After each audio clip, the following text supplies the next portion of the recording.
20살 제 영웅은 피터 잭슨과 샘 레이미였습니다. 공포 영화를 유독 좋아했던 터라 두 감독의 영화를 워낙 아꼈습니다.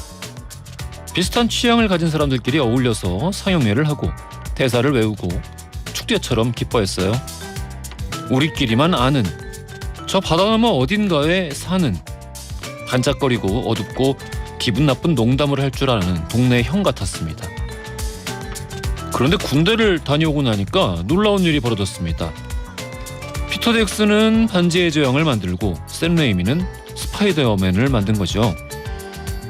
그때는 연말이 다가올 때마다 제 생일도 크리스마스도 아닌 저 두 시리즈의 속편이 개봉하는 것만 기다렸던 것 같습니다. 그걸 기다리는 설레임으로 한 해를 버텼고 또 그걸 감상할 때의 감동으로 다음 한 해를 살았던 것 같아요. 그리고 우리만 아는 것 같았던 형들의 성공이 우리에게도 가능한 일인 것 같아 두근거렸습니다. 문득 떠올라 돌이켜보니 과연 그들이 준 패기와 용기로 외롭고 고단한 20대 시절을 버틸 수 있었던 게 아닌가 싶습니다. 오늘은 저마다 우리에게 용기와 힘을 주었던 젊은 날의 영웅들에게 우리가 그때 얼마나 고마웠는지 떠올려보는 하루를 열어보는 건 어떨까요?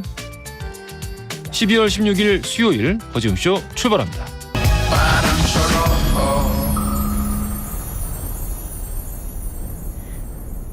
허지웅쇼 1부 첫 곡으로 들려드린 곡 리쌍의 영화처럼이었습니다. 이혜진님,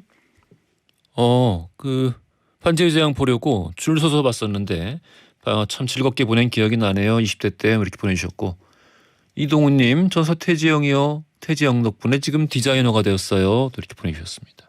어렸을 때 이렇게 다들 나만의 영웅들이 있죠. 참, 그럴 때 있지 않나요? 기억이 나는데, 기억이 뭐 이렇게 설명하자면 기억의 형태뿐만 아니라 질감까지 생각이 나야 한다고 해야 되나? 어떤 일이 있었는지뿐만 아니라 그때 무슨 기분이 들었고 어떤 마음이었는지 그런 게 떠오를 때가 가끔 있는데, 어제 가끔 문득 피터 잭슨이랑 샘 레이미 생각이 나서 말씀드렸습니다. 또 안 그래도 왜 닥터 스트레인지 차기작을 샘 레이미가 지금 연출하고 있어서 어제 그거보다 잠깐 떠올랐던 것 같아요. 젊은 시절의 우상들. 정미영님, 야, 오늘 깨알 성대모사 듣는 날이에요. 은근히 중독되는 날이라고 해주셨는데, 맞아요. 이번 주만 월요일에서 수요일로 자리를 옮긴 영화 법률 이야기 나눠보는 신유진 허나몽의 무법지대, 오늘 함께할 예정이니까요. 기대해 주십시오.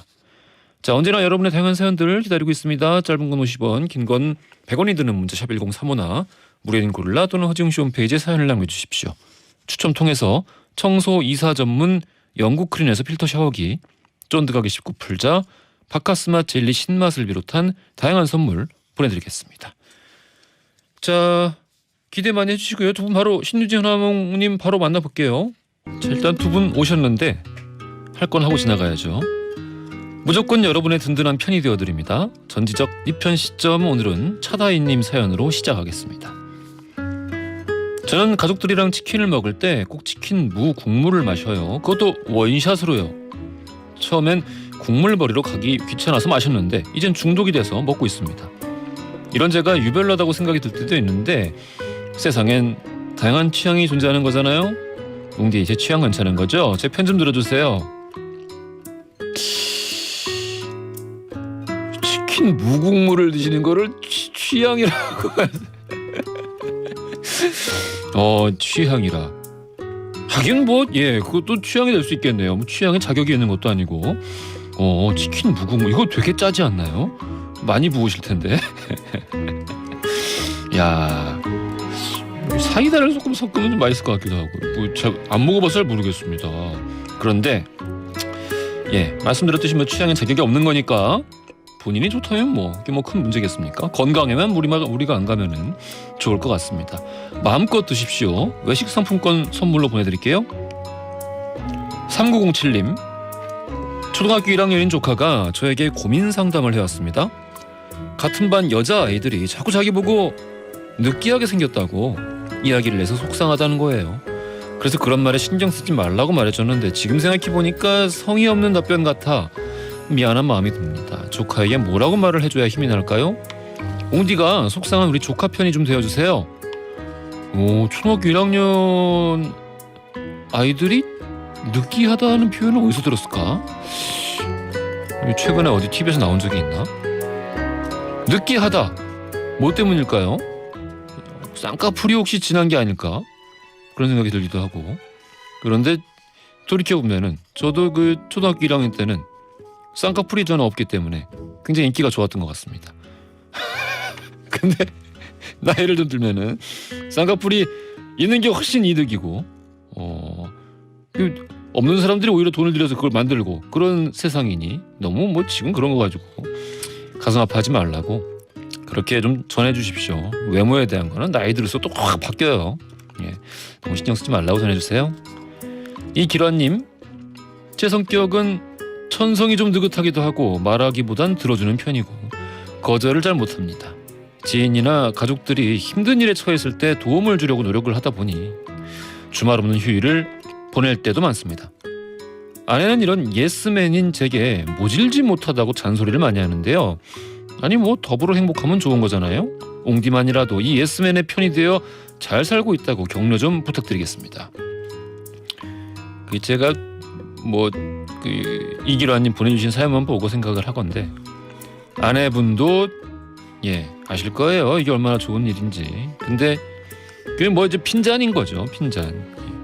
오히려 그 예스맨이 아닌 그 반대 성향의 사람이었을 때 훨씬 더 많은 그 스트레스를 겪고 계시지 않을까 아내분이 그런 생각이 들고 행복한 핀잔인 거죠. 뭐 이 예스맨의 범위가 혹시 뭐 무슨 하지 말아야 될 약속을 막 남발한다든가 그런 것만 아닌 이상에는 저는 참 이게 좋은 마음 자세 같습니다. 저도 좀 본받아야겠습니다. 이기란님 늘 건강하시고 너무 과한 예스만 하지 마세요. 알아서 잘하시겠습니다만은. 전지적 리편 시점 여러분의 다양한 사연들 기다리고 있습니다. 짧은 건 50원, 긴 건 100원이 드는 문자 샵 1035나 무료인 글라 또는 저희 허지웅씨 홈페이지에 사연을 남겨주시면 추첨 통해서 선물 보내드립니다.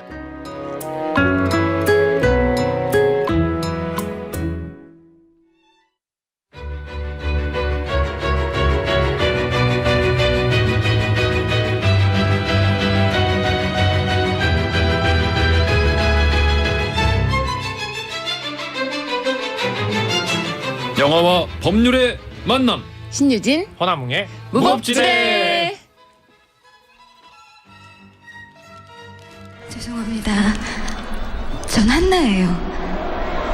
되게 못생기고 뚱뚱한 사람이었어요. 다른 사람의 노래를 대신 불러주곤 했어요. 그래서 저 수술했어요. 그렇게 해서 이뻐지니까 이렇게 노래도 하고 사랑도 해보고 난 친구도 버렸고요. 아빠도 버렸고요. 나도 버렸어요. 제가 누군지도 모르겠어요. 하나도 기억이 안 나. 하나도요. 한나의 노래를 듣고 싶어서 오신 분들은 한 번만 들어주세요.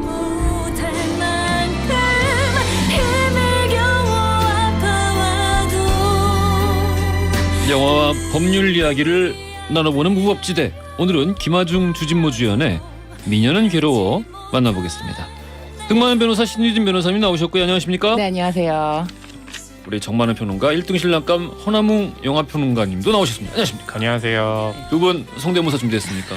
언젠가부터 이 코너가 네. 성대모사 코너로 변질되어서 그냥 한 시간 동안 성대모사나 할까 그런 생각을 해보기도 하는데 저에게 불리합니다. 변호사님? 여기서 그 한나 친구 한나 친구 그 배우 김현숙 씨가 나와주셨는데 이렇게 얘기해요. 한나한테. 한나가 계속 이제 남자를 짝사랑하니까 아휴 야 남자한테 여자는 딱 세 종류야. 이쁜 여자 명품, 평범한 여자 나 진품. 너 바로 반품이야 이년아. 뒤쪽은 비슷한데? 네. 뒤쪽은 비슷한데? 나 앞쪽은 야 이거 신유진 성대모사인데 계속 그 생각하고 있다가 욕설 전문가. 뒤쪽은 괜찮았어요. 흥을 넣어야 돼요. 흥을 넣어야 된다. 흥을 내야 네. 된다. 알겠습니다. 허나무 영화평론가님 예, 저는요. 버거우시면 안 해도 됩니다. 아, 아닙니다. 그래도 저는 할 거예요. 제가 준비한 성대모사는요. 예, 예, 예. 극 중에 예. 한나의 전신 성형 수술을 해주는 의사 선생님. 이한이. 맞아요. 네, 예. 이한이 배우가 연기했거든요. 아. 딱 먼저 이제 수술을 한 후에 음. 붕대를 풀러요. 아. 그러면서 딱 보고 나서 하는 얘기. 코만 다시 하자. 네. 똑같죠? 네. 아, 똑같아요. 예. 게다가 한 글자도 안 들고 똑같아요. 그렇죠. 알겠습니다. 네. 난 아까 그 하이라이트 나오는데 첫 대사가 김하준 씨 죄송합니다였나? 실례합니다. 죄송합니다였나? 네. 뭐 그런 거였죠. 네네. 네. 그때 우리 막내 작가가 갑자기 문 열고 들어와서 나는 막내 작가가 하는 얘기인 줄 알았어. 죄송합니다 하면서 들어온 줄 알았어. 그래서 그게 지금 이렇게 소리 다 들어와서 마이크에 방송사고다 그 생각하고 있었는데 다행스럽게 네. 하이라이트였습니다. 네. 이 참 오래됐습니다. 벌써. 네. 예. 2006년도에 개봉했던 그렇죠. 12세 관람 같은 급의 영화 미녀는 괴로워였는데요. 어때요? 당시에 네. 어떻게 보셨어요, 영화? 저기 이거 저는 참 선풍적인 그 인기와 흥행을 엄청 인기를 많이 모았고 예. 극 중에 이제 한나 역을 맡았던 김하중 배우 같은 경우 예. 그 전에는 일종의 이제 기대주 같은 관심을 받았다면 미녀는 괴로울 통해서 정말 스타로 발돋움을 했던 그런 작품이었는데 예, 저는 당시에는 못 봤거든요. 당시에 왜 못 봤어요? 저는 이제 반감이 영화- 있었구나. 아니요 그게 상업 아니라 오락 맞아. 영화에 대한 외모 평론가로서의 지상주의에 대해서 반감을. 나는 이런 가벼운 영화 보지 않는다. 아니요 그런 게 아니라 당시에는 이제 영화 기자였잖아요. 예, 예. 근데 영화 기자에 속하게 되면 담당사와 맞아요. 담당 영화라는 게 있어요. 담당 영화가 아니면은 네, 그걸 보지를 볼 못해요. 수가 없어요. 리얼리? 못 보게 네. 하는 게 아니라 볼 시간이 없어요. 왜냐하면 네. 이제 자신이 담당한 영화를 챙겨야 하기 때문에 오. 못 봤는데 그래서 이번에 이 영화를 하게 돼서 봤거든요. 지금 그러면은 네. 이번에 처음 본 거예요? 네 이번에 처음 봤어요. 그래요. 깜짝 놀랐어요. 너무 영화 어떤 거예요? 어때서? 아니 이런 영화가 만들어졌단 말이야. 그러니까 뭐냐면 재밌기는 한데 일단 외모이기 때문에 비하 관련한 맞아요. 코미디가 굉장히 많아요. 맞아요. 네, 그래서 이게 최근에 만들어졌다면 난리 위험했겠다. 않았을까. 네, 이런 좀 인상을 받았어요. 근데 그런 영화들이 있어요. 시간이 흘러도 참 그 보편적인 가치들을 다루고 있고 네. 참 좋다라는 생각이 드는 반면에 네. 어떤 영화들은 충분히 지금 봐도 좋은 영화임에도 불구하고 이제 어떤 그 대사나 그렇죠. 행동들의 이런 게 요즘 지금 이 순간의 가치관에 참 그 안 맞는 경우들이 있어가지고 그렇죠. 야 이거 좀 뭔가 마음이 좀 불편하다.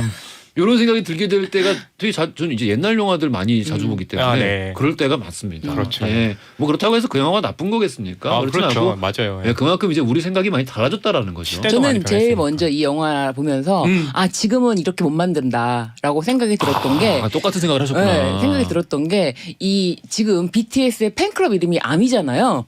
근데 극 중에서 악역 이름이 아미예요. 가수 이름이 그 악역인데 아직 못 됐거든요. 그래서 아미들을 전 세계 아미들의 공격을 받으려고. 네, 그렇게 따지면은 미군 이름도 US아미인데요. 아유 근데 그래서 저도 그 철자를 자세히 봤거든요. 네. 예. 근데 극 중에 아미는요 AMMY예요. MMR. 네, 달라요. 예민하시네. 굉장히 디테일하게들 다들 보신 것 같습니다. 참 그래도 어쨌든 그 재미로만 따지면은 지금 네. 봐도 참 재미있는 영화가 아닌가. 너무 재밌었어요 저는. 약간 요게 좀 그 미를 다루는 영화이기 때문에 네. 이제 뭐 성형수술도 그렇죠. 나오고. 맞아요. 사실 이래서 이 영화를 고른 이유가 어. 지금 코로나 때문에 어. 재택근무도 많아지고 예. 지금 마스크를 전부 다 쓰고 다니기 때문에 야 이때다 이때 한번 내 얼굴을 조금 손봐야 될 부분 손봐야겠다. 지금 본물처럼 터지고 있습니다. 그래요? 네, 지금 아마도 날짜 잡기가 이제- 너무 어려워요.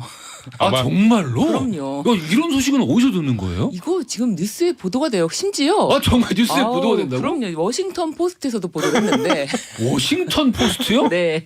워싱턴 포스트에서도 미국에서도 이게 성형이 지금 붐인 거예요. 재택 때문에. 그래서 아니 왜 이렇게 성형이 붐이냐라고 알아봤더니 미국에서는 화상 통화를 하다 보니까 내 얼굴을 자세하게 볼 수 있는 기회가 주는데 주름이 너무 많이 보여가지고 내가 내 얼굴을 자세히 보다 보니 네. 흠결이 보였구나. 네.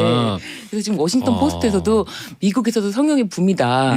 또 호황이 내가 있는 거죠. 이 코로나로 인해서. 이 얘기를 듣고 정말 그럴 수밖에 없다고 생각을 하는 게 영화계 같은 경우 이제 방송도 그렇지만 디지털 4K로 바뀌었잖아요. 아 4K. 그렇죠. 예. 그러다 보니까 화질이 너무 좋잖아요. 예. 그래서 배우들 같은 경우 이제 얼굴 딱 피부였을 때 그 피부의 어떤 흠까지도 너무 보여가지고 배우들 같은 경우 그것 때문에라도 더 피부에 공을 더 많이 들인다는 그런 기사도 있었거든요. 야, 맞아요. 근데 그 변호사님 얘기 듣고 저는 그럴 수도 있겠구나라는 생각이 드네요. 이게 옛날에는 우리 뭐 이를테면 이 영화 좀 개봉했던 시절만 하더라도 네.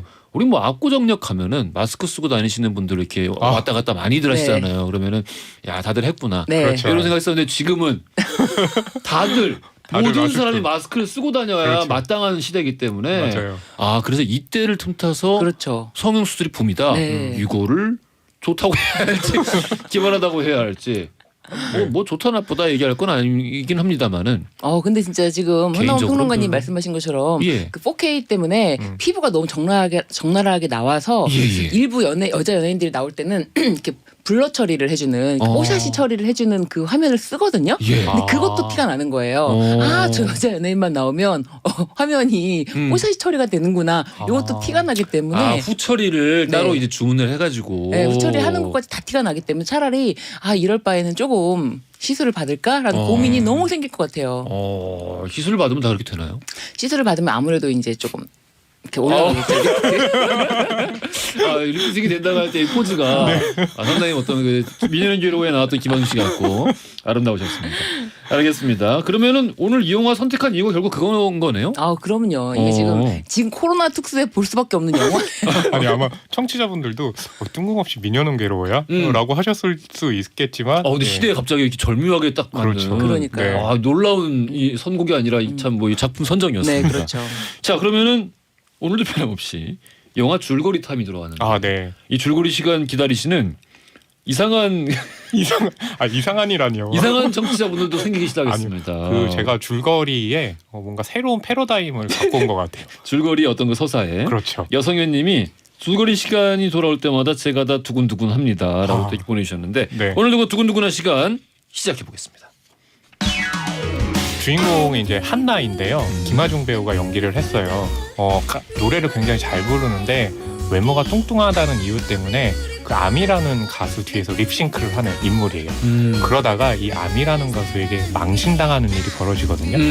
그러면서 전진 성형을 해가지고 새롭게 태어나야 되겠다 라고 하면서 새롭게 태어나면서 제니라는 가수로 새롭게 태어나는데요. 외모가 너무 아름다워지다 보니까 주변의 사람들이 너무나 좋아하는 거예요.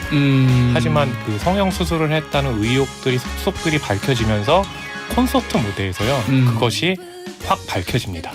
네, 하지만 진심으로 말하면서 돌아섰던 팬들의 마음을 다시 자신에게로 다 가져오게 하는 그런 작품이죠. 맞아요. 네. 그런 내용이었습니다. 기억이 나네요.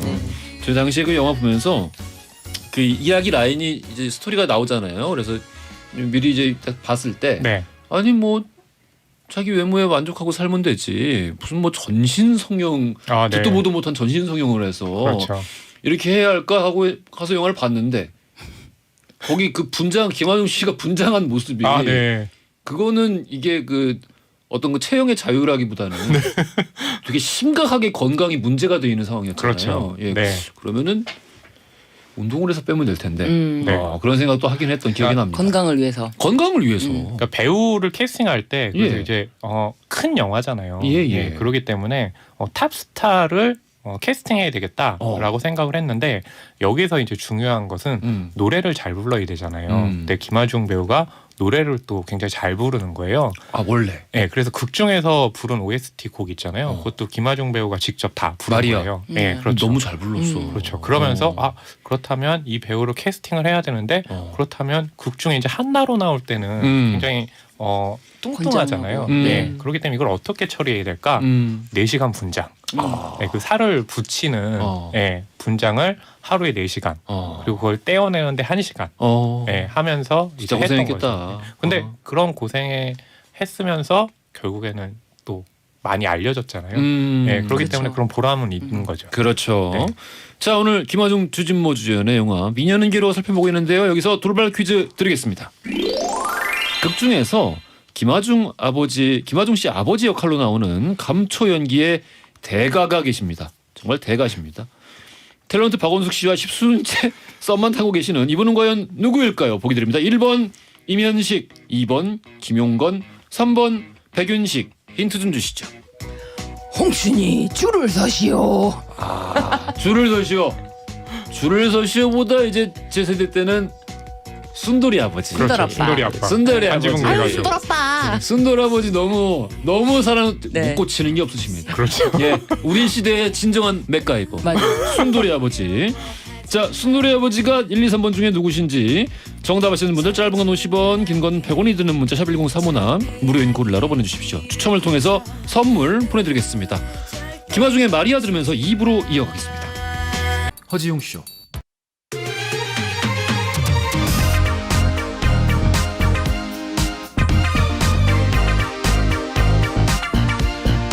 안녕하십니까. 허지용입니다. 안녕하세요. 허지웅입니다.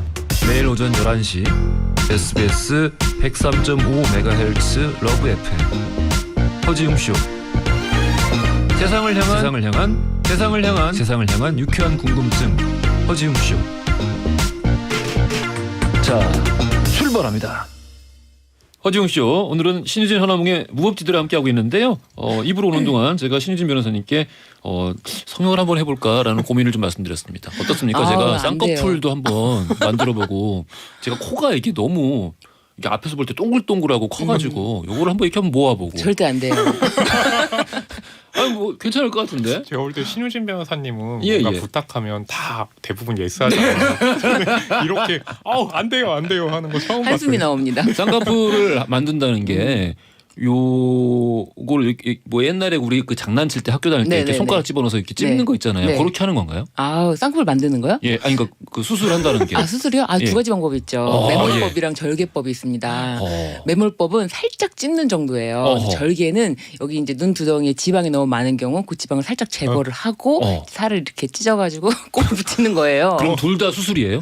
그럼요. 둘 다 수술이라고 하는데 살짝 찝었어. 라고 매몰법을 하신 분들은 살짝 그게 찝었어. 무슨 수술이야? 뭐 이런. 근데 제가 이 문자를 보니까 여기 지금 이거 어디 지나가셨는데 어떤 우리 청취자님께서 미녀는 괴로워 저도 영화 보고 당시에 쌍꺼풀 수술을 했는데 하고 유유하고 우는 이모티콘을 보내주셔가지고 마음에 안 드셨던 거잖아요. 그렇게 했는데 왜 누구는 이렇게 마음에 안 들고 누구는 예쁘게 나오고 그런 거예요? 쌍꺼풀이라는 게 유행이 있어요. 그래서 요 당시에는 이제 앞에 그 라인이 딱 눈 끝선과 맞는 게 유행이고 또 지금은 좀 트인 쌍꺼풀이 또 유행이에요. 그래서 아마 그 당시에는 마음에 안 드셨어도 지금 마음에 드실 수 있고 그 당시 했던 게 너무 작게 돼서 지금 유유가 될 수도 있고 그래서 쌍꺼풀 이런 것도 한 번 손을 대면은 유행 따라서 계속 조금씩 변화를 주고 싶은 게 나 집에 가서 검색해봐야지. 검색해봐야지. 자, 네. 미녀는 괴로워 살펴보고 있는데요. 이게 원래 일본 만화책이 원작입니다. 근데 원작이라고 하기에는 그 모티브만 따온 느낌이에요. 네. 어때요? 내용이? 저는 만화책을 실제로 읽었거든요. 예. 근데 이 영화가 나오기 훨씬 전에 읽었는데 그냥 영화 그 만화책에서는 외모가 바뀌니까 너무 삶이 바뀌었다 이런 것보다도 뭐랄까 이제 뚱뚱했을 때 자신이 이제 못났다고 생각했을 때 습관들이 남아 있는 거예요. 착하고 마음이 여리고 사람들 앞에서 약간 주눅 들고 근데 아니지 나는 지금 예뻐 미인이야. 이러면 안 돼. 미인은 이런 걸 하지 않아. 미인은 착한 짓을 하지 않아. 미인은 착하지 않아. 너무 웃긴 거예요. 그런데 그런 게 그래서 미인은 절대 남을 돕지 않아. 막 이런 식의 어떤 그래서 이제 얘가 막 뭐 쭈그리고 앉아서 고양이를 뭐 길 잃은 고양이를 보살피셔도 미인은 길에 쭈그리고 앉아서 고양이를 보살피지 않아. 막 이런 어떤 컨셉이 있는데 영화에는 그런 점이 없었던 것 같아요. 영화에는 네. 그런 건 없죠. 스즈키 우미코의 이제 동명 만화 원작인데 예. 국내에는 99년에 나왔고요. 맞아요. 30만 권 넘게 팔렸어요. 저도 그래서 옛날 여자친구 집에서 한번 네. 본 적은 네. 있어요. 화장실에 이렇게 쌓여 있더라고요. 그렇구나. 네. 그러니까 그러다 보니까 그 한국 영화사들에서 그 일본 만화에 대한 영화 판권 경쟁이 심하잖아요. 예. 그 심한 작품 탑3 중에 하나 들어가는 게 바로 이 미녀는 괴로워였어요. 예. 근데 말씀하신 것처럼 변호사님이 기본 설정 있잖아요. 전신 성형을 해서 미인이 된다. 그것만 가져오고 영화는 완전히 이제 다른 그 작품으로 각색을 한 거죠. 허허. 심지어 여기서는 이제 립싱크 가수로 나오는 설정 자체가 네. 이 원작 만화에서는 직업이 없거든요. 백수예요. 그 예쁘기만 한 거예요? 네. 예쁜 백수예요. 그리고 그러면. 원래 직업. 예. 원래 이제 뚱뚱했을 때도 외출하거나 친구를 만나거나 이런 일이 없기 때문에 돈 쓰는 일이 없어요. 그래서 원래 검소했고 미녀가 돼도 검소하게 할 수 있는 거죠. 그래요. 원작 만화, 그러니까 설정만 올드보이 비슷하네요. 그러니까. 그렇죠. 설정만 예. 네, 올드보이도 주요 그 어떤 그렇죠. 그 설정만 가져오고 맞아요. 뒤에 이제 중요한 이야기는 다 바뀌어 있어가지고 네. 그런 어떤 창조적인 리메이크를 했다. 뭐 좋은 것 같아요 이런 게. 왜냐하면 판권을 산 거잖아 어쨌든. 네. 그렇죠. 요즘에는 판권을 안 사고 창조적인 재활용을 하는 영화들이 너무 많아가지고 맞아요. 예. 그거 좀 문제가 있는 것 같습니다. 그리고 당시 이제 영화들이나 드라마에서 노래가 뜨면은 또 그 작품이 관객들에게 인식되기 쉽다라는 게 있어서 가수, 노래가 또 필수 요소처럼 들어갔던 시대였죠. 그렇습니다. 정미경님 어릴 때 성형하고 싶었는데 지금은 그 돈으로 보약을 사 먹어야 합니다라고 또 이렇게 보내주셨습니다. 박정옥님 신유진 변호사님 오늘은 신유진 실장님으로 호칭 변경하겠습니다. 아까 또 너무 그 유창하고 전문적으로 말씀해 주셔가지고 뭔가 좀 여쭤보고 싶은 게 많은 것 같아요. 자 그래요. 분장 때문에 아까 뭐 이야기 나오긴 했습니다만은 매번 좀 되게 힘들었을 것 같기도 하고 네. 이게 그 우리 김용화 감독 초기작인 거잖아요. 그렇죠. 그러니까. 김용화 감독이 오 브라더스라는 작품. 그러니까 이범수, 이정재 배우가 형제로 나왔던 맞습니다. 이복 형제로 나왔던 작품이 히트를 했고 그리고 나서 이제 미녀는 괴로워도 히트를 해서 그 당시에 뭐였냐면 최동원 감독과 함께 영화를 만들기만 하면 흥행에 성공하는 그런 감독. 왜냐하면 이제 국가대표도 성공을 또 했잖아요. 맞아요. 그런데 그게 깨진 게 미스터 고라는 그러니까 작품이 그게 좀 너무 안타까웠어요. 안 좋았죠. 이게 개인적으로 당시 저도 기억이 나는 게 네.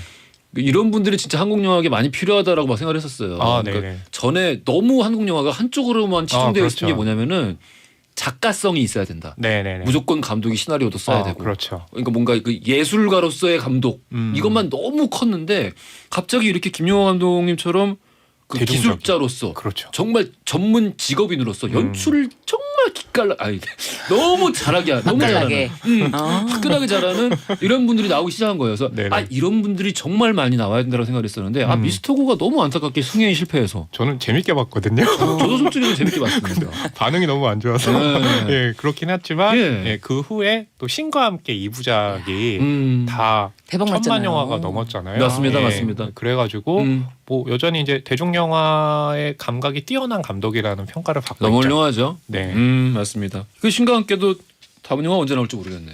네. 아무튼 곧 만나볼 수 있을 것 같다는 생각이 들고. 저는 이 영화에서 되게 인상적인 장면이 이제 김하중 씨가 처음으로 이제 전신 성형을 하고 외출을 했는데 근데 전신 성형이라는 게 가능한 거예요? 이 영화의 설정 만화에서 그쵸? 가지고 그냥 온 컨셉이기 만화적인 때문에 거죠? 네, 그렇죠. 실장님께서 또 예, 우리 실장님께서 그런 건 없다고 말씀해 주셨습니다. 예. 그래서 하고 나왔는데 이제 나와서 처음으로 옷을 입고 거리를 활보하다가 그 자기가 짝사랑하는 남자를 따라서 그 차 매장에 갔다가 그 차 굉장히 이제 중고차 그 사면 안 된다 위험하다라는 중고차인데 근데 중고차 딜러가 미인이십니다라고 하니까 그냥 사버립니다. 나 차 필요했잖아. 그래서 운전을 하는데 운전은 너무 서투르는 거예요. 그래서 바로 교통사고를 내거든요. 근데 교통사고를 내갖고 너무 죄송해갖고 막 어쩔 줄을 몰라 하는데 그 사고 이제 피해 차량이 막 이범수 씨예요. 네, 맞아요. 너무 웃기더라고요. 이범수 씨가 이거 어쩔게요. 이거 어쩔게 사고 난 거 어쩔게. 이거 기억나죠? 어쩔게. 삿대질하고 막 화를 내다가 지금 머리 스타일도 보니까 당시에 이범수 씨랑 태양은 없다에 나왔던 신유 변호사님 지금 굉장히 흡사한데요? 이거 어쩔게요. 사고 난 거 어쩔게요. 근데 김하중이 딱 이렇게 나와서 죄송해요. 라고 하니까 바로 괜찮아요. 그래서 피가 줄줄 나오는데 창피하게 피가 난대요. 그러면서 거기서 등장하지 않았던 고통경찰 2명이 또 갑자기 후룩 달려오죠. 맞아요. 나는 피가 철철 나는데도 창피하게 피가 난다. 이런 대사가 너무 웃기더라고 재밌더라고요. 맞아요. 예, 참 기억이 나고 네. 그래도 어떤 청취자분들 아무리 미녀라도 미숙하면 운전을 조심해야 되고 예, 사고가 났으면은 보험회사에 바로 전화를 해서 그렇죠. 엄연히 처리를 하셔야 한다는 점 다들 알고 계시겠죠? 역시 무법지대. 자, 법률적인 내용 본격적으로 한번 살펴보겠습니다. 네. 법률적인 내용을 살펴보자면 성형수술 아까 말씀을 드렸는데 네. 이게 참 우리나라에 코로나가 막 상륙하고 나서 직후였는데 3월 달에 있었던 일이에요. 경남 합천군에서 공무원 2명이 이 보건소 간이 이 수술실에서 쌍꺼풀이랑 뭐 지방 이런 제거 이런 수술을 받았다라는 혐의로 근데 보건소에서 원래 이런 미용 수술을 하나? 안 되죠. 오. 안 되는데 예. 공중보건에게 부탁을 해서 이렇게 시술을 받았던 것이 3월 달에 있었던 일이라고 해서 보도가 되었는데 지금 이런 시국에 참 공무원들이 네, 그랬군요. 그래서 이게 이제 직무유기 혐의로 이제 검찰에 송치되었다. 최근에 이제 송치가 되었습니다. 예. 이게 사실관계가 확인이 안 됐었거든요. 왜냐하면 이제 치료 목적이었다 당시에는 그런 얘기가 있었고 치료 목적이 아니라 쌍꺼풀 수술을 했다. 이제 이렇게 의혹 제기가 됐고. 쌍꺼풀 수술을 한 거군요. 그러니까 네. 보건소에서. 변호사님 제가 이렇게 법률적인 얘기를 해보도록 하죠라고 했을 때 네. 잠시 이렇게 텀이 있었잖아요. 그러게요. 예. 실장님에서 변호사님으로 맞아. 변신하다 보니까 네, 소리 들은 것 바로 같아요. 안 된 거죠. 지금은 이제 변호사 모드로. 네. 네. 어쨌든 그러니까 이거는 엄연한 불법인 거죠. 그렇죠. 이게 어. 지금 근무 시간 내에 할 수 없는 일이었고 그리고 그렇죠. 아무래도 근무 시간 내에 자신의 이제 업무가 있는데 그걸 이제 저버리고 거기서 쌍꺼풀이라든지 아니면 지방 재배치라든지 이런 걸 함으로써 뭐 직무유기 혐의가 적용될 수 있겠죠. 여기 직무유기랑 업무상 횡령이라고 나왔는데 그 업무상 업무상 횡령이면 횡령은- 돈을 받았나 보네요. 업무상 횡령은 일단은 적용 혐의로 넣었지만 예. 제가 봤을 때 그 사실관계가 돈을 정말 어떻게 받았는지 그 부분이 확인이 여기 기사로는 좀 안 돼서 그 부분까지는 확인이 안 됐어요. 네. 그러니까 쌍꺼풀 수술비를 낸 건가 보죠. 그러니까. 쌍꺼풀 수술비를 냈다면 그건 횡령은 아닌데 그거는 만약에 공중보건위가 그렇게 많이 됐다면 근데 그 업무상 횡령은 아니에요. 그렇게 될 경우에는 그 업무상 뭐 보관자의 신분이 있어야 되는데 그런 부분은 아마 다른 사실관계에서 좀 따온 것 같아요. 다음은 이제 우리 스토킹 문제가 나오는데 영화 네. 속에 스토킹 얘기가 나오죠, 평론가님. 스토킹 얘기라기 이제 보다는 그 극 중에 이 김하중 배우가 연기한 이제 제니 한나라는 인물이 그 소속사 대표를 워낙 좋아하기도 하는데 그러면서 이제 제니로 변신을 하면서 유명해지잖아요. 그러면서 그 살인의 추억에 이제 출연했던 박노식 배우가 네. 이 제니를 백강호 계속- 역할 하셨던. 맞아요. 예. 예. 계속 쫓아다녀요. 어. 예, 그래서 그것을 소속사 대표가 발견하고 너 스토킹했지? 라고 다그치는데 또 제니가 또 마음이 착하잖아요. 자신을 좋아하는 팬이 그랬기 때문에 봐주고 싶다라고 하면서 그 팬이 굉장히 열혈 팬으로 바뀌는 그런 설정이 등장합니다. 그 영화에서는 이제 결국엔 건강한 팬으로 거듭나면서 그렇죠. 콘서트에서도 이제 앞장서서 이제 뭐 팬으로서 응원하고 하는데 요게 아마 이제 요런 어떤 이 영화에서 약간 경계 면이 좀 있었던 것 근데 같아요. 좀 위험하긴 한 게 뭐냐면 몰래 따라다니면서 사진 촬영을 또 했어요. 예, 그것 때문에 이제 네. 그 대표는 잘못됐다라고 하는데 오히려 그 당사자가 괜찮다고 하는 그런 설정인 거죠. 근데 지금 네. 이게 사실 법이 좀 많이 미비하다는 생각이 드는 게 네. 실제 스토커에 대해서 적용할 수 있는 이 법률이 사실 그렇게 마땅한 게 없습니다. 그냥 네. 그 경찰을 현장에 출동시켜가지고 네네. 좀 자제시키고 네. 이게 훈방하고 대부분 이런 그러니까 본인이 스스로 마음을 고쳐먹지 않은 이상은 계속 다시 돌아오는 거를 막는 게 네.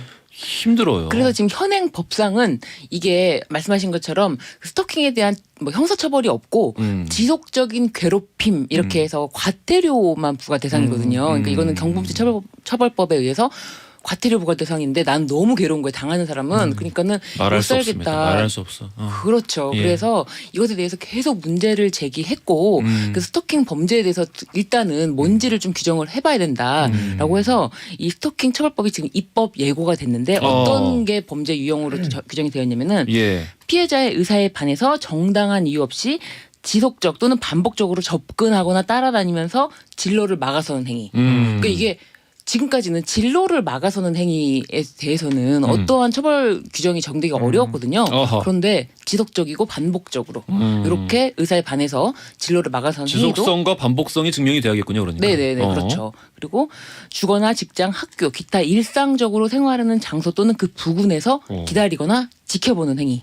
오. 그러니까 이게 일상적으로 생활하는 데에서 누군가 나를 계속 지켜보고 있다고 하면 네. 그 스트레스는 이로 그렇죠. 말할 수가 없거든요. 아, 네. 그럼요. 그 사람이 그럼요. 아무것도 안 하고 전봇대 뒤에 서서 나를 계속 지켜보고 똑같은 시간에 지켜보면 봐도 되게 공포심, 네, 무슨 그렇죠. 일이 생길 수 있을 것 같다라는 그 불안감, 공포심을 자극하거든요. 네, 근데 우리나라 형법상 공포심을 자극하게 해서 협박죄 성립을 하려면은 어떤 위협을 가해야 되거든요. 그러니까요. 근데 그 네. 위협이라는 게 너무 애매해요. 네. 예. 그러니까 위협을 가해야 되고 그 위협이라는 게 예. 그 협박을 가한 사람이 그 정말 그런 일을 가할 수 있을 것 같은 현실성도 있어야 되거든요. 협박죄에 해당하려면. 그러니까 이거는 협박죄에 절대 성립할 수가 없는 거예요. 지켜만 보고 있는 거는. 그러니까 스토킹하는 사람들도 나는 절대 이건 형사처벌이 되지 않는 거야라는 걸 알고 하는 거고요. 알고 멈추지 않고요. 나를 막을 수 있으면 막아봐. 나 뭐 과태료야 이렇게. 맞아요. 그래서 그 네. 유명한 분들 같은 경우는 예. 그렇다고 해서 또 쉽게 신고를 할 수 있는 네. 그 위치도 아니잖아요. 저는 그래서 신고했어요. 그러셨군요. 그러니까 몇 번 당했었는데 나중에는 네. 한 분이 계속 그런 것도 아니고 몇 분 계셨는데 마지막 분은 너무 좀 심하셔가지고 네네. 새벽 4시까지 계속 초인종을 누르시고 집에요. 그러니까 밖에 문을 잠겨 있잖아요. 밖에 문도. 네. 근데 뭐 배달 같은 거 올 때 들어오셨나 봐요. 아. 그래서 현관 초인종을 계속 누르니까 안에 제가 아예 그걸 꺼버렸어요. 벨소리 그 나는 벨소리 거를. 나는 그거를. 근데 이제 계속 두들기니까 이게 사람이 막 진짜 막 메말라가요. 네. 하루만 맞아요. 그런 하루만 그런 게 그렇죠. 아니니까. 네. 계속 메말라가고 긴장해야 되니까. 그리고 막 그 경비 아저씨가 와서 이렇게 얘기하면은 뭐 자기가 막 내 애를 임신했다 그러고 막 이런 얘기를 하니까 경찰을 불렀어요 결국에는. 허위 사실까지. 예. 그래가지고 그때 매니저가 택시비 줘가지고 보냈어요.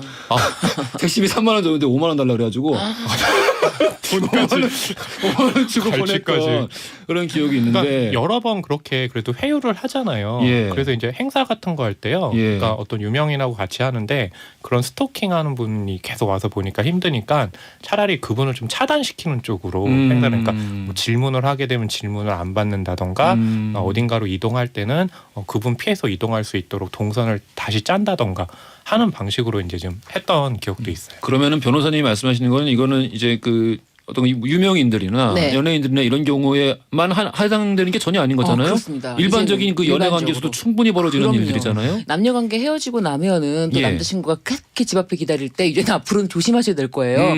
이게 형사처벌이 굉장히 높습니다. 더 이상 낭만적인 일이 아니군요. 낭만적이지 않아요. 네. 계속 지속적으로 기다리면은 한 번쯤은 경고를 해주고 그래서 계속해서 뭐 지켜보고 있고 이렇게 무섭다 무서움을 공포심을 느낄 수가 있거든요. 그리고 지금 이제 허지훈 씨가 말하는 사건 같은 경우는 집 안까지 그러니까 현관까지 들어왔다면 그거는 주거침입죄가 성립되는 사건이기도 합니다. 그러니까 이거는 주거침입죄도 그건 성립할 내가 수가 고소했으면은 없고. 네, 그럼요. 어. 네, 왜냐하면은 내 공동 현관이라고 할지라도 예. 이게 허락받지 않은 사람이기 때문에 공동 현관에 들어와 있는 것만으로도 주거침입죄가 성립이 돼요 법적으로. 그때 와주신 경찰 아저씨는 그런 말씀 안 해주시던데. 경찰 아저씨는 예. 웬만하면 예. 용서해주고 풀어주기를. 아 그래요? 오히려 택시비 5만 원을 더 받고 가셨네요. 아 그렇군요. 그래서 이 스토킹 처벌법이 입법 예고됐는데 그건 지금 5년 이하. 예예. 5년 이하의 처벌로 규정이 되어 있어요. 5년 이하? 네, 입법 예고가 됐기 때문에 이제 이게 실행이 될 때 다시 또 뭐 한번 크게 뉴스 보도가 될 수 있을 것 같아요. 이게 지금 11월 아직은 말에 입법 예고. 입법 예고 수준입니다. 오. 11월 말에 입법 예고가 됐고요. 여기 이제 지금 나와 있는 네. 3년 이하 징역 또는 3천만 원 이하의 벌금 이거는 뭐 기존법인 건가요? 아니면은 이게 최대한 이제 3년 이하 3천만 원인데 이게 이제 만약에 흉기 그러니까 뭐 예를 들면은 깨진 병이라든지 아니면 위험한 물건이라든지 아니면 뭐 그 당시에 잡히는 거 뭐라도 잡고 그런 행동을 똑같은 그냥 지켜만 보고 있어요. 뭐라도 갖고 그럴 경우에 흉기를 가지고 5년이에요. 위협할 때. 그러니까 그 위협이 아니라 지켜만 보고 있어도 지켜보고 있어도. 네. 지켜만 보고 시선만으로도. 있어도 시선만으로도 이건 5년으로 상향이 되는 거예요. 그러면은 뭐 다른 변명 같은 게 안 통하는 거겠죠. 그러면은 네. 뭐 이를테면 야구방망을 이렇게 들고 있으면서. 네, 그렇죠. 뭐 아무 이거- 말도 안 해도. 그냥 뭐 이거를 막 위협적으로 이렇게 휘두르지 않더라도 네. 들고만 있었을 때. 그렇죠. 이거 그냥 난 반려방망이다. 뭐 이런 얘기를 해도 통하지 않는다. 그렇죠. 아. 그리고 요즘에는 CCTV가 굉장히 많기 때문에 예. 지속성, 반복성을 입증하기가 굉장히 쉬워요. 네. 그러네요. 네. 생각보다 CCTV가 진짜 곳곳에 많습니다. 네. 근데 방망이를 들고 있는데 표현을 반려방망이라고. 그런 얘기를 할 수 있잖아. 예. 그냥 나는 원래 이렇게 습관처럼 들고 다닌다. 방망이가 근데 나- 그런 게 통하지 않는다. 네. 알겠습니다. 그러면은 요게 지금 이게 통계가 이런 법이 입법 발의되고 나오는 이유들이 있네요. 요게 지금 경찰청 통계에 따르니까 지난해 기준 스토킹 범죄 건수가 583건. 네. 그리고 경범죄 처벌법으로 스토킹을 처벌하기 시작한 2013년에 그 312건이었는데 이게 배 가까이 증가를 했다. 네. 이런 이야기가 또 나오고 있습니다. 문성아님. 20년 전에 직장으로 계속 찾아오는 스토킹남이 있었는데 경찰이 와도 소용이 없었습니다. 운동부였던 형부가 후배들을 몇 명 데리고 와서 한 번만 더 눈에 띄면은 가만 안 두겠다라고 하고 나니 그때부터 없어졌습니다. 그때의 경험은 지금도 기억이 나요. 사람이 피폐해집니다. 범죄예요? 라고 또 이렇게 보내주셨고 네. 요때도 그러면은 법으로 어떻게 그 제재를 가할 수 있는 상황이었던 없죠. 건가요? 그러니까 10년 정도는? 전이면 그냥, 2000년이니까. 예, 스토킹 찾아오기만 했고 이 사람이 어떤 뭐 위협을 가한 게 아닌데 반복성은 오히려 있는데. 사실은 형부가 문제예요. 형부가, 위협했으니까. 네, 한 번 더 눈에 띄면 가만두지 않겠다. 저희 이제 형법에 유명한 판례 중에 가루로 만들어 버리겠다 사건이 있거든요. 가루로 만들어 버리겠다? 예, 그 협박죄에 해당합니다. 너를 가루로 만들어 버리겠다 협박죄가 네, 돼요? 협박죄. 가루로 만들 수가 없잖아요, 사람을. 그러니까요. 예. 그런데 이렇게 실제로 건장한 사람들을 옆에 데리고 예. 이제 조폭이죠 사실은. 그래서 조폭이. 예, 가루를 만들어 버리겠다라고 하면 협박죄가 성립돼요. 성립이 된다. 요 문성아님 같은 경우들 굉장히 많은 분들이 네. 경험을 하셨을 것 같고 네. 그렇습니다. 참 미녀는 교류를 통해서 스토킹 이야기까지 성형 이야기에서 스토킹 이야기까지 네. 나눠봤습니다. 자 돌발 퀴즈 정답 알려드려야죠. 극중 김하중 씨 아버지 역할로 나왔던 감초 연기의 대부 정말 제가 좋아하는 바로 1번 이면식 씨였습니다. 당첨자 명단은 선고표란에 올려놓을 테니까 확인 꼭 부탁드리고요. 지금까지 무법지대 신유진 변호사님, 허남웅 영화평론가님이었습니다. 오늘 말씀 감사합니다. 감사합니다. 자, 내일 맛맛 코너 있는 날이죠. 뭘까요? 내일은 오징어 맛집 찾아서 떠나보겠습니다. 기대 많이 해주시고요. 끝곡으로는 유미의 별 준비했습니다. 이 곡 들으시면서요. 저는 내일 아침 11시에 다시 뵙겠습니다. 지금까지 허지웅이었습니다. 별빛들을 가득 채워